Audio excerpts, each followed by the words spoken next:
Hi, I'm Ryan Dalgliesh. Let's talk Bible. This week we are continuing the topic of parenting. I'm going to give you a couple of stories, just kind of some practical things that have happened in our home that I hope will be an encouragement to you. So one of the things that we want to talk about is that our aim, I mentioned this in the last video, our aim is to conform our children into the image of Christ and not necessarily into our own image. We're not trying to have our kids be like us, we're trying to make them look like Jesus. And when we do that, we want to think about how we're treating them. And so kind of a general rule that I have in regards of how I treat everybody, or am at least trying to treat everybody, is if what they do or said or whatever does not undo the cross or do damage to the name of Jesus, I try to let it have no impact on how I view them. And that will allow me to give people a little bit more grace. So when our oldest son, Asher, was moving from the crib to the toddler bed, the first night I found that he had put a whole bunch of Hot Wheel cars in his bed. And so on night 2 I told him, don't do that. If you do that, I'm going to have to give you a swat. And of course he put the Hot Wheels cars in his bed and got a swat. And that happened for a couple of nights. On the 4th night, I hear him putting the Hot Wheels cars in his bed, and I go in to address the issue again. He's disobeying me, right? Because I told him don't put the cars in his bed. And on the way to his room, it dawns on me, how is my son putting Hot Wheel cars in the bed dishonoring Jesus? How is it doing any damage to the story of the cross, the death of Jesus, his empty tomb? Like, how is that undermining Jesus? And I realized that it's not undermining Jesus, it's only undermining me. And so I thought, here I've given my son this rule that is not intended to make him look more like Jesus, it's intended to make him more palatable to me. And it convicted me very, very sharply. And so that night, I went in and I apologized to my son, and from that point forward, every night I would help him load his bed with Hot Wheels cars, because as I told him, he was 16 months old, so he didn't remember the conversation. I asked him, I said, do you think Jesus cares if you have cars in your bed? To which he replied, no, I don't. And I was like, you're right, Jesus doesn't care. Let's load up the Hot Wheel cars in your bed. I'm so sorry that I was making a big deal about it. And then at 11 o'clock every night when I went to bed, I would quietly pull the cars out of his bed because he'd be hanging off the edge, and I'd move him into the middle. See, that's what I was trying to avoid. So here I had made this rule for my son to make my life maybe easier in the moment, but I was giving him a rule that did not push him to look like Christ. I'll give you another example. My youngest son, Riker, is a very picky eater. Not so much anymore, but was when he was younger. And what we do a lot of times as parents is we'll give them their dinner, right? And we'll say, you're sitting there until you finish your dinner. You're going to sit there and eat every bit of it. And I found that would really stress me out. And not only would it stress me out, it would stress Riker out. And one day it dawned on me, why am I sitting here? My son, who's telling me, I'm not hungry, Dad, I don't want to eat. Why am I sitting here and making him sit there for an hour and eat this food that he doesn't want to eat?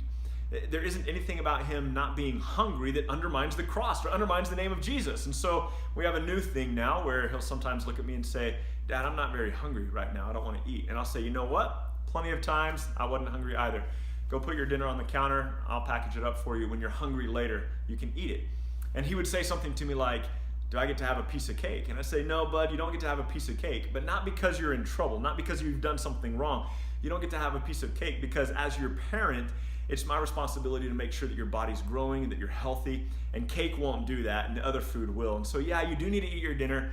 If you're not hungry tonight, you're not hungry. I knew he wasn't going to starve himself to death, right? And so if you're not hungry, you're not hungry, but I can't let you just have a piece of cake. And so usually later he'd go, I'm really hungry now. We'd get his dinner back out and he'd eat it, and it wasn't an issue. Why wasn't why did we treat it as though it wasn't an issue? Because there was nothing about it that made my son look more or less like Jesus. It was just dinner, for crying out loud. There was another time, I don't know if you know what perler beads are, I'll show you here, but perler beads are this craft that my kids like to play with, and we had this bucket, I don't know, it's like 18,000 beads. And my son, a few years ago, he took the whole bucket of these beads and dumped them out on our wood floor. And these little plastic beads went everywhere, like everywhere. And I came around the corner, I was like, oh my goodness. I was like, what have you done? He was like, I was looking for the white beads. He was trying to make like an owl or something with these beads. And so he's like, I was looking for some white beads. I was like, oh man, what a mess. And in that moment, I can respond with, why would you do that? And I can respond with frustration.